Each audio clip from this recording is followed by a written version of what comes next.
Hello! ఈ YouTube కొత్తగా start చేసిన వాళ్ళ కోసం ఈ వీడియో అయితే చేయడం జరుగుతున్నది.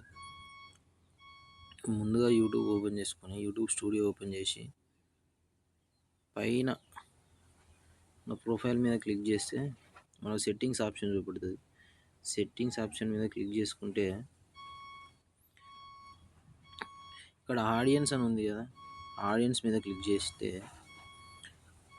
Mostly upload cannot the made for children అని ఉంది. దాన్ని సెలెక్ట్ చేసుకుంటే ఓన్లీ చిల్డ్రన్స్ కోసం, అంటే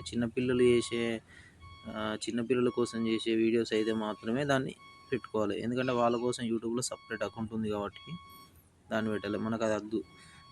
almost never upload content the made for children అనే సెకండ్ ఆప్షన్నే మనం ఎప్పుడైనా కూడా చూస్ చేసుకొని సెకండ్ ఆప్షన్నే పెట్టుకోవాలి. ఈ ఆప్షన్ ఉన్న next country of the residence అని దీంట్లో మీరు ఏ కంట్రీ సెలెక్ట్ చేసుకొని ఉన్నదో చూసుకోండి. ఇది మన ఇండియా, మన తెలుగు లాంగ్వేజ్ కాబట్టి మనం మెయిన్గా ఇండియానే సెలెక్ట్ చేసుకొని పెట్టుకోవాలి.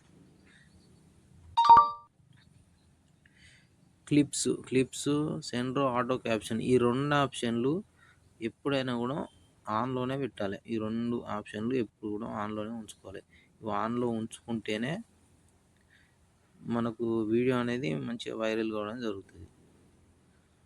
అండ్ ఇంకొకటి ఏం చెప్పాలనుకుంటున్నా అంటే, first of all copyrights strikes ఏమైనా ఉన్నాయా లేవా అని చెప్పేసి అకౌంట్ స్టేటస్లోకి వెళ్ళండి. బ్యాక్ వచ్చి సెట్టింగ్స్ కింద అకౌంట్ స్టేటస్ ఓపెన్ చేస్తే ఇక్కడ ఛానల్ వాల్యుయేషన్ అని ఉంది కదా, దీని మీద క్లిక్ చేస్తే మీకు ఇక్కడ కనబడుతుంది కాపీరైట్స్ స్ట్రైక్స్, కమ్యూనికేట్ స్ట్రైక్స్. ఈ రెండు నొన్ ఉండాలి. లేదు స్ట్రైక్స్ ఉంటే మాత్రం వీడియోస్ని మీరు ఏవైతే వీడియోస్ కాపీరైట్ పడుతుందో ఆ వీడియోస్ని డిలీట్ చేయండి. డిలీట్ చేస్తే సరిపోతుందా అంటే సరిపోతుంది. ఎందుకంటే మ్యాక్సిమం ఒక 60 డేస్ వరకు కాపీరైట్ చూపెడుతుంది. కానీ ఆ తర్వాత అయినా కూడా క్లియర్ అయిపోద్ది.